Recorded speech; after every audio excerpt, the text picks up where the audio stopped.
We adopted Roman and Raya in 2015. And, when we started the adoption, our whole idea, we just wanted to do something great, for kids. We already had 4 kids of our own. I was adopted. It was something we wanted to do. And I did that unaware of what was going on around the world.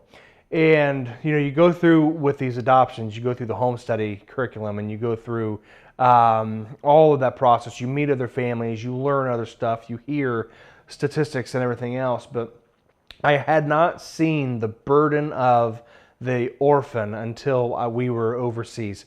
And we get to Ukraine, and we come over there. We have a great first week with our son, and we have we get through that time. Then we go by train 4 hours east of where he was in Kiev to another city, and we get off the train, and we are told the story of our daughter, which was horrendous alone. But we were taken right away to a hospital over in Ukraine. And we go on to the second floor of this hospital, and it wasn't really in horrible shape. It definitely wouldn't be kind of what we're used to, but it wasn't a bad facility until we got into the room. And we got into the room, there was just an old yellow faded walls that were cracked. We saw our daughter. We go through that process, and you're captivated with the romantic gestures of meeting your child for the first time. And we go through that moment, and it was great, and it was beautiful. And what had happened was I noticed in the corner of the room there were 2 cribs, and they were white iron cribs that were welded together in the corner of the room.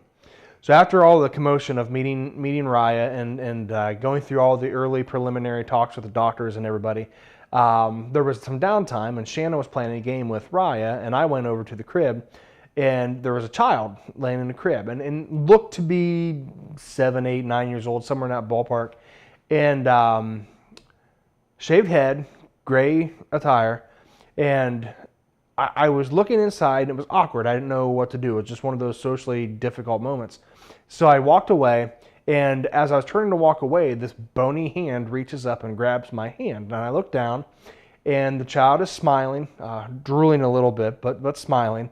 And I looked down, and we just were having a moment. So I thought, while everybody else is talking with Raya, I can run down to the gift shop. I can buy this boy a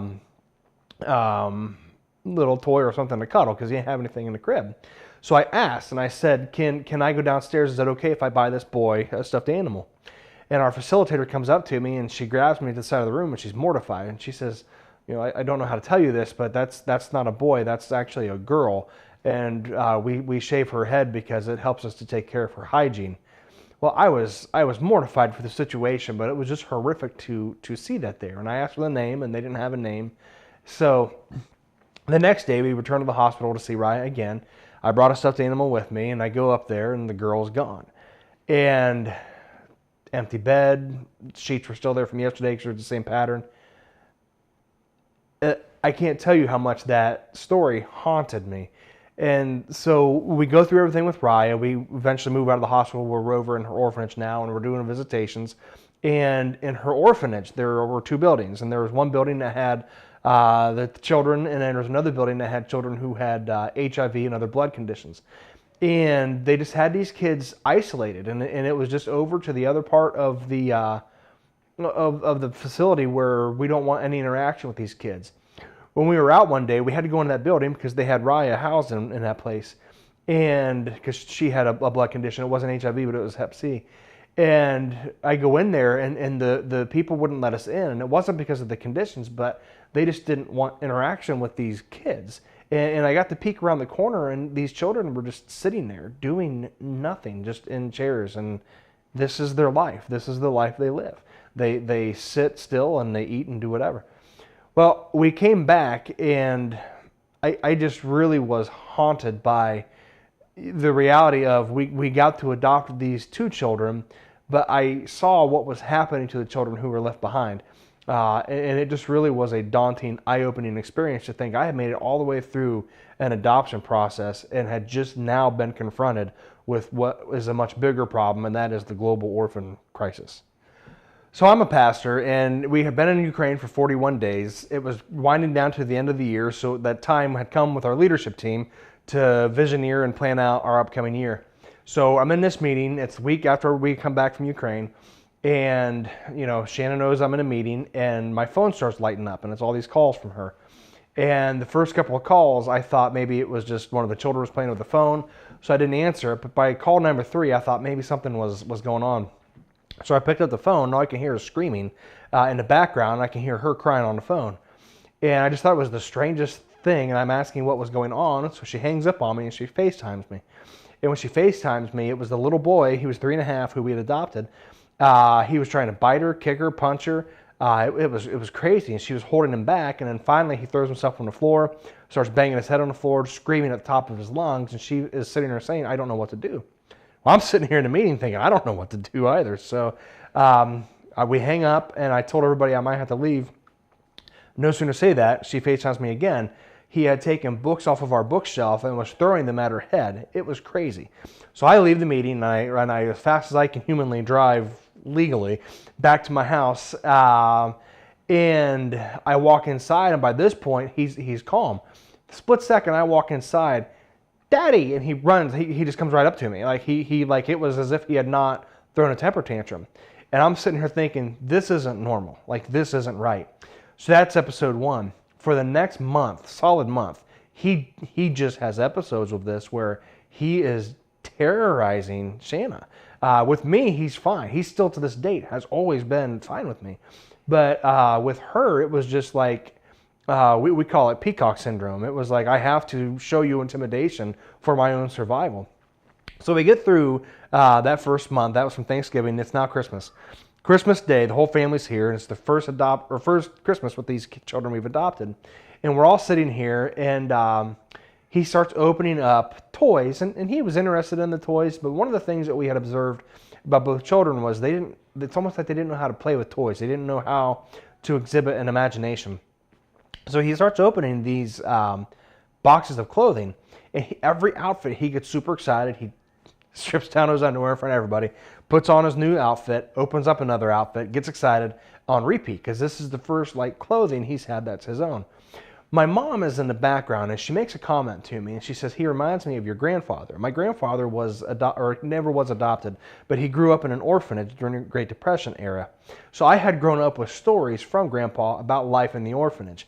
And I start to connect something, and I think, okay, Roman is acting like this because he grew up in an orphanage. This is what institutional living does to a child. Raya had certain challenges, anxiety quirks and different things, hoarding and stealing food and shoving it all inside of her mattress or her pillowcase or sheets or whatever. I start to connect all these dots as far as life in an orphanage and what it produces. So we're sitting here thinking, what exactly does this all happen? When we fast forward a little bit of time, and I uncovered something. We had taken Roman in to get his cochlear implant installed in his ear, which required an MRI. The MRI comes back, and the doctor says, "Hey, we want to talk to you about your child's brain." What? What's going on? And they said it's not a need for concern, but he has an unusual amount of white matter on his brain. And this white matter, this is what it does. And he explained some stuff to me. And he said, we think, what we see is premature babies have this problem. And so we thought maybe it was from Roman being premature. As I continue to do more study and research, I'm starting to see these children are coming home having been institutionalized with an excess of white matter on the brain. When you are little, in your formative years, as an infant, as a toddler, when you fall down and you get hurt and you're crying, mom and dad come, they hug you, they help you. Your brain is reacting a certain way to that coddling. Your brain is reacting a certain way to that cuddling. And what happens is your brain develops normally. Your emotions develop properly. Your mechanisms of thinking develop properly. How you think and process thought and emotion develops how it should. When you're not in that setting and you become more of an institutionalized setting, you have self-soothing methods. You have various other ways that you process this. You don't have a mom or a dad who can cuddle you when you fall and get hurt, when you're lonely, when you're scared, when you have bad dreams. You don't have that. Literally, these children who are growing up in the institution, their brain chemistry itself is literally altered and changes. We started to notice this in the early 1980s. There were several families who adopted Romanian children. And they all brought these children home, and they started to see that each one of these children was having the same behavior patterns. further studies started to realize this is brain chemistry being altered. This is orphanage living happening to these kids. And what's happening are these families are adopting children thinking, hey, I want to do a good thing. And then we bring the child back, and the child does not react in a normal way that a child who was raised in a family would act. They're very different. Their behavior is odd. Then what happens is we're misdiagnosing this. So we bring these children into a family. The child has problems. They're biting and kicking and punching and throwing books at wives' heads and everything else. And we're misdiagnosing this stuff. Well, maybe it's autism, or maybe it's Asperger's, or maybe your child just has a really bad case of ADHD or ADD. And then we medicate these problems and we start forcing round pegs into square holes, and nothing is making sense. Nothing is adding up. And the problems just continue to increase, when in reality, this is something different altogether. When you think about it, there are 5,372 kids who were adopted in 2016. On roughly, there's a little over 3,000 counties in America. It's about 1.5 kids per county in that ballpark per year who come in from other countries that are adopted, that grew up in institutions. That's not enough kids, 1.5 kids per county. That's not enough kids for us to say, hey, this is something we should specialize in. What happens is these kids come into schools, these kids come into families, and they have problems. They have problems from the hard traumas that they've endured, but no one knows how to recognize this problem. No one knows how to treat this problem. No one knows how to give a family the tools for this problem. And I saw in my family, other families who we've networked with, you see it in kids of different ages, whether it's a 2-year-old or a 16-year-old who comes home. These children come home with burdens, and I'm seeing all this in my own family, and I'm thinking, I'm a pastor of nearly 20 years. I've got a lot of education, a lot of experience counseling other people. I can't even help my own wife. I can't even help my own child with this. If I feel ill-prepared for some of this other stuff, we've got to do a better job of preparing families for these children when they come home from the orphanage. The easy definition for an orphan is that it is a child without parents. The real definition is that it's a child whose parents are deceased. The number of orphans today in the world is disputed. It's either 140 million or 153 million. Honestly, by the time you get there, I don't know that it's even relevant, the difference of those numbers. It's atrocious. And I think what we have to look at is what is happening to these children around the world. Of these orphans, of the 153 million, are all of their parents deceased? Most. A lot of these children have lost their parents to war. A lot of these children have lost their parents to drugs, to violence, to abuse, to poverty. Parents have abandoned the children. There are just sort of a variety of reasons. So we have to be very guarded with how we use the word orphan. The Orphan Spectrum is a tool that is used to measure one's awareness and response to the global orphan crisis. There's 5 stages. So let's begin with innocence. My wife and I had adopted 2 children. We go through the entire process thinking that we were doing something good by adopting, but it wasn't until I had met the girl in the crib and began to understand what is happening around the world. And what I saw around the world was horrible. A 16-year-old girl who weighed 19 pounds. Multiple children with Down syndrome who were completely discarded in the orphanage. Children with HIV just discarded in the orphanage. Just terrible things. I was innocent to the global orphan crisis. And that's really where most of us fall, is we're innocent. We have a local worldview. Our world is very small, and we're aware of adoption, but we just don't know much about what's happening around the world. So how do we move from innocence further into the spectrum? Well, the next tier would be indifferent. So you're either innocent to the global orphan crisis, or you are indifferent to the global orphan crisis. And as you are indifferent to the global orphan crisis, this means that maybe I have a local worldview, but I am aware that there's a problem, but I'm not doing anything about it. Where I understand that there are children around the world who need help, but I don't really know what I can do about it. I don't know that I can do anything to help families who are trying to help this. I'm just going to be aware of this, but really choose to do nothing. So are we innocent to the problem, or are we indifferent to the problem? The next phase would be empathetic. Are you to the point where you're not innocent to the problem? You have a global worldview. You understand that there are children around this world, be it in America or around the globe, who are really just without a family and without much hope. and you try to engage with that. So maybe they will find a family who's adopting and try to support them or encourage them, pray for them, find a ministry somewhere, get behind something like Compassion International, or they get behind just other types of organizations. They're empathetic to what's happening, and they want to find ways to support, but they themselves are not in a position to do anything really beyond that. So maybe adopting, hosting an orphan child, or going on a mission trip. These might not be things that they are able to do or willing to do, but they are at least empathetic to the problem. The next phase of the orphan spectrum is active. So you're either innocent, indifferent, empathetic, or active. How we define families who are active in the orphan spectrum are families who are adopting or hosting an orphan child, or if they're engaged in some type of orphan ministry or organization where they are in the trenches, so to speak. So families who are engaged in a home study, they're engaged in pursuing a child somewhere around the world, be it at their own hometown or be it across the globe. But they are active in adoption. They are active in orphan hosting. They have brought a child from somewhere else in the world into their home for a winter, for a summer. They are doing something with the problem. What we find, however, is that only about 5% or less of families who have adopted or hosted an orphan continue to advocate the orphan crisis. So either you are innocent to the orphan crisis, indifferent to the orphan crisis, empathetic, active, or an advocate. And when we say an advocate, it is somebody who continues to speak out for the orphan. Yet 153 million children, if all the orphans in the world were a nation, they would be the 9th largest nation in the world, right behind Russia. This is a problem. So what are we doing to help the problem? And what are we doing to remedy this? Are we speaking out? Are we engaged in an organization? Are we trying to take a leadership initiative and do something to help these children?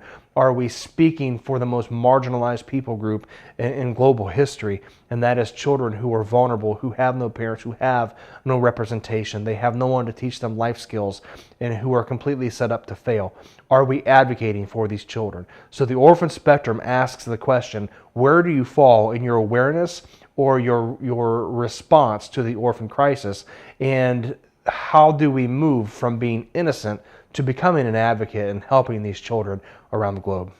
So how do you make a dent with this? Well, who can approach the global orphan problem as a global problem? And you would look at first the United Nations. You would look at an organization such as UNICEF. What organizations are adept to doing something beyond international boundaries? And in reality, the church is where we need to start with this. And we would treat the global orphan crisis like we would treat the Great Commission. Well, how do we grow our churches? How do we make an impact by sharing this message? Well, you have to multiply, and you multiply disciples, you multiply your help, your volunteers, your teams. And when it comes to the global orphan crisis, we multiply this. So how do you multiply this? My belief, and our belief here in Axiom, is that you multiply the global orphan crisis by preparing families for what they're getting into. So when you bring that 3.5-year-old boy home and the first time he tries to bite your knee, you know exactly what to do with this. You're prepared for, you understand the ugly underbelly of the global orphan crisis.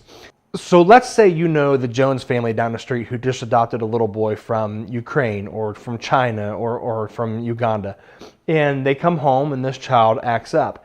And the child becomes a problem, and everybody starts to say maybe this is reactive attachment disorder, or this boy is disrupting this family, and that family was happy until they adopted, and now it's a problem. What just happened? Well, all of these people who know their story think, I'm not adopting, I'm not touching that situation, I'm not going to host that boy from that country because he's just going to disrupt my family, they're going to harm my family. Well, everybody has just basically, you've subtracted from people who can help. What if, however, you prepared the families in such a way that they know that this child's going to come home with some problems, and not only are they going to come home with some problems, but we are equipped to help those problems.